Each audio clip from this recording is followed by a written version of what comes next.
Hi, I'm Jack Draper. Shout out to QualityShot Tennis. Hey guys, and welcome back to the channel. It's another preview and prediction video for the Monte Carlo Masters in 2023 this time though, and I can't wait for this tournament. I genuinely can't. There's some big omissions, yes, but one of the biggest positives from this tournament is that we're going to see the return of Novak Djokovic. He returned to his number one ranking after Carlos Alcaraz only made the semi-finals of Miami, and of course he was trying to defend his title there. So he is back to number one without playing any matches in the last couple of weeks, but he makes his return on the red stuff, on the dirt, on the clay, and Monte Carlo is packed with some fantastic stars, and it really is the marquee start to the clay court swing. I can't wait for it to start. We're going to break it down. Before we do, though, remember to that like button. Do subscribe if you are new, and also do leave a rating or review if you're listening on a podcast platform. On top of that, thank you to all our members. Your support is greatly appreciated. And over 80% of you are still not subscribed on YouTube. So please do, if you're watching on YouTube, hit that subscribe button. Really, really does help us out. Hit the bell button as well to get notified to new uploads. And I promise you won't regret it. Okay. So this is what we're going to do. We're going to, as usual, go through each matchup in the first round, give a winner. I'm going to give you guys a winner. In some instances, I'll explain why, and then we'll roll through the whole tournament until eventually we get a winner at the end of it. Before we do that, though, I wanted to talk about the projected quarterfinals, and this is projected quarterfinals assuming that all the seeds make it through. Their respective matchups. And then we're going to go through this because I think it's interesting to talk about not only go through each match, but also have a little bit of an eye on the projected matchups and what might be in store in terms of excitement anyway later on in the tournament. So these are the projected quarterfinals. We've got Novak Djokovic versus Jannik Sinner. I mean, what a matchup that would be. We had a fantastic matchup at Wimbledon last year where Sinner was 2 sets to love up and Djokovic won in 5 sets. I think Sinner actually has a better chance on the clay against Djokovic and probably has a better chance in a best of 3, you would say, because, you know, if it was best of 3 at Wimbledon, he would have won. But Djokovic wouldn't have paced himself that way either, to be fair. But I do think he's got a better chance against Djokovic. I'm not saying he's going to win. I just think it'll be a closer match. Daniel Medvedev versus Holger Rune. So that's the other quarterfinal in the top half of the draw that could potentially come about. Now, Holger Rune, I wouldn't be surprised if he makes the quarterfinals at Monte Carlo. He made the quarterfinals of Roland Garros last year. He's had a pretty up and down start to the season, some very near misses. Andrei Rublev at the Australian Open, of course, had match points. That was a real heartbreaker for him, I think. And Daniel Medvedev has been in fantastic form. He's made 5 straight finals, won 4 out of the last 5 tournaments. Now he's on the red stuff, as Jannik Sinner said to him in that final of Miami in the post-match interview and speech. He said, you know, let's see how you do on the clay now. He does hate the clay, but he is playing some great tennis. If he takes that confidence into this swing, I'm not saying he's going to win Roland Garros, but I can see him making some deep runs in some of the tournaments if he really does apply himself. I do think he has the ability to do so. Andrei Rublev and Casper Ruud is the first quarterfinal in the bottom half of the draw, potentially. Andrei Rublev has been in good form. Rublev has been in some decent form. He does really like the clay. He likes Monte Carlo as well.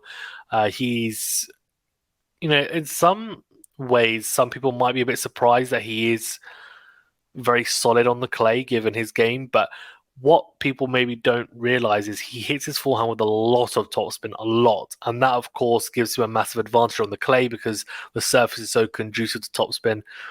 And Casper Ruud, he made the Roland Garros final last year. Clay is his favorite surface. Don't really need to say too much about it apart from that. We know that he loves this surface, but he hasn't been in particularly good form.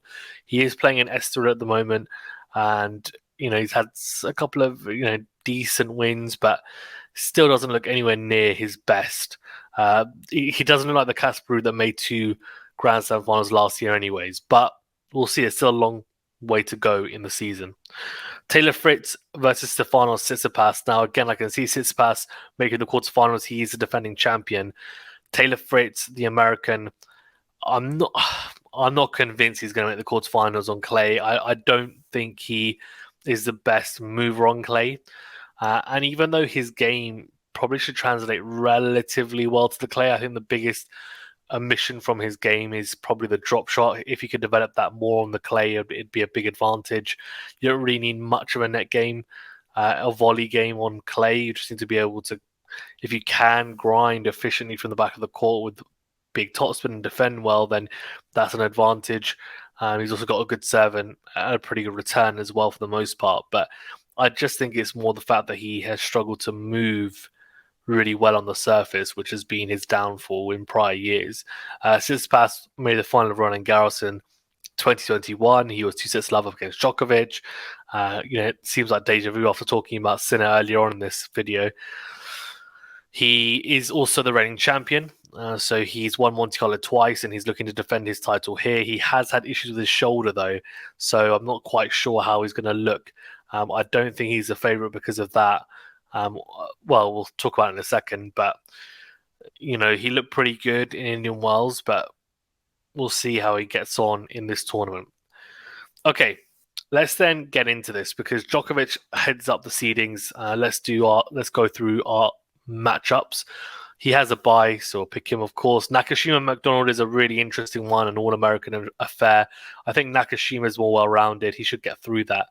Vacherot, the poll against a qualifiers will go for Vacherot for now.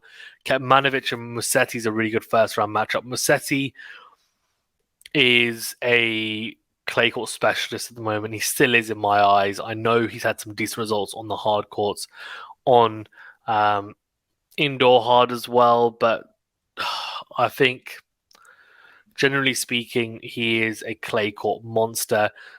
Still needs to have better results on there, in my opinion, as well, in honesty. But the consistency isn't quite there for him on all surfaces. This is a really good chance for him to really make a statement by beating Kecmanovic and beating him comfortably.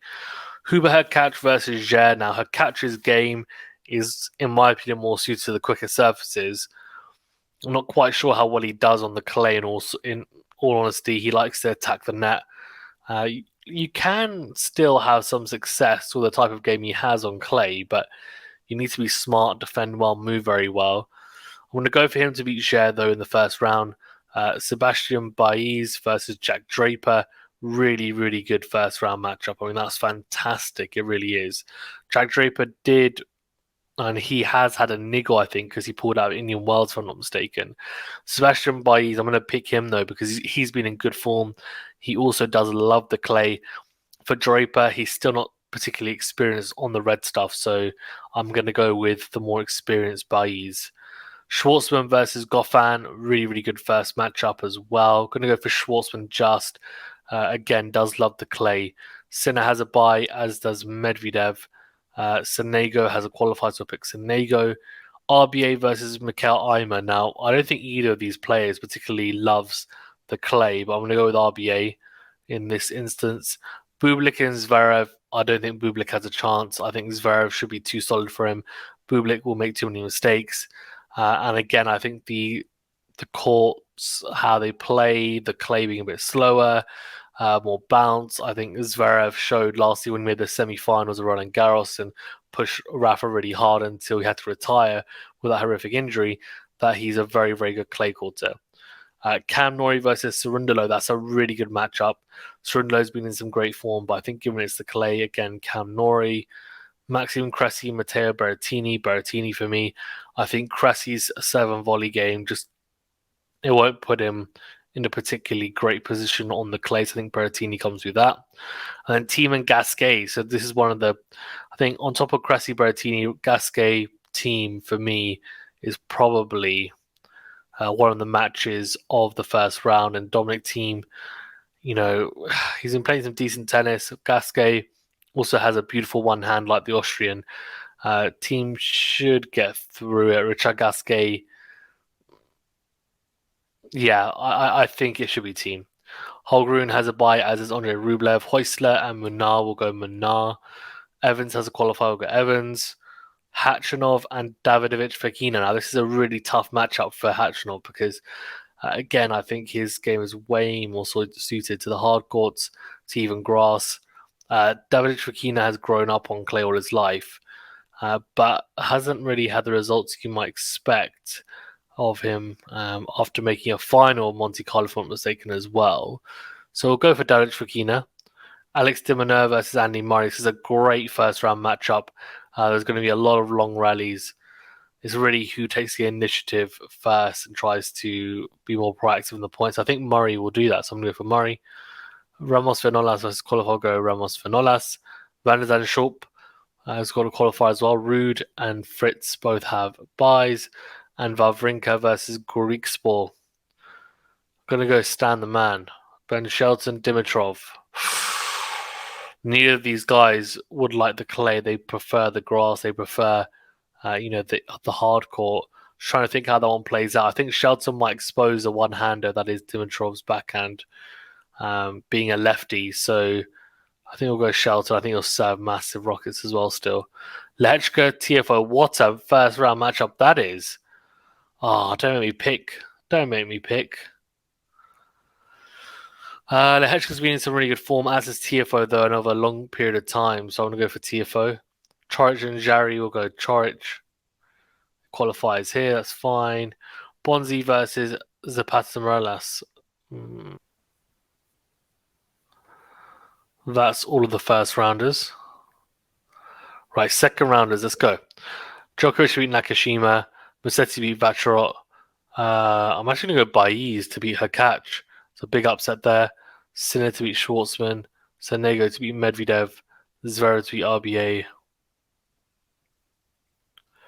Nori and Berrettini. I think Nori. Dominic Thiem. And Holger Rune.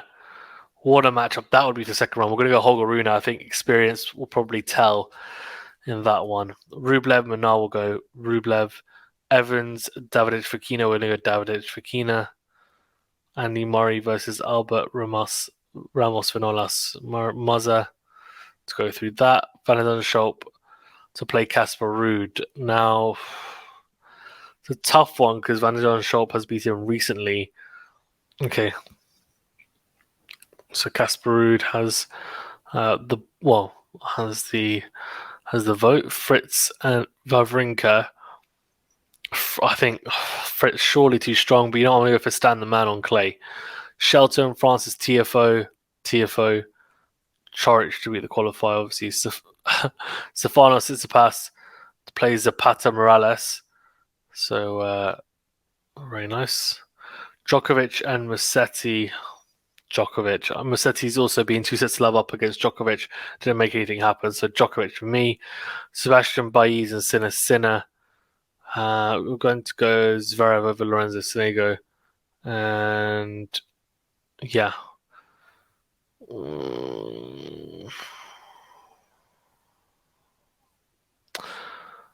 Cam Nori or Holger Rune. It's a tough one. I think Holger Rune's backhand holds up. Right, so Andre Rublev versus Davidovich Fokina. I think I'm going to go for Rublev.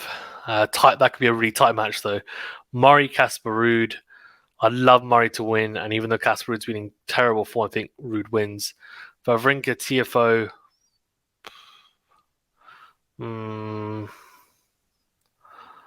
We'll go TFO. Chorich and Tsitsipas. We'll go Tsitsipas. There we go.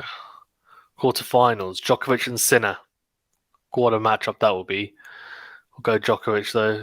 Yeah, so Zverev Holger Rune is a really, really good matchup as well. Battle of the fantastic backhands. Who's going to be on the front foot? Probably Rune will try to be. It's a tough one, isn't it? Really is a tough one. Zverev's more experienced. We'll go for Zverev. Rublev, Casper Ruud. So these are my projected quarterfinals, by the way. Rublev, Casper Ruud. Rublev, given the form recently. TFO, Tsitsipas. On a clay court. So these are my semi-finals. Djokovic, Zverev. Rublev, Tsitsipas. I think Djokovic beats Zverev. I think Rublev beats Tsitsipas. Again, Tsitsipas is not 100%. So I think, yeah. Shame for Sinner because Sinner meets Djokovic so early. I just can't see Djokovic losing to him. The final, Djokovic and Rublev. I'm going to go for Djokovic. It's so hard to pick against him in this scenario. I've got Novak Djokovic making his return to tour and then winning the Monte Carlo Masters. Let me know your thoughts on who you think is going to win and also who's going to make the final. I've got Rublev to make the final here. And I've got Djokovic, starting off his clay court swing in the best way possible, winning a title. He's only ever won twice in 2023 to try and replicate his French Open victories in the past. Guys, thank you so much for tuning in. Remember to hit that like button, do subscribe if you're new, and also do leave a rating or review, and we'll see you on the next video.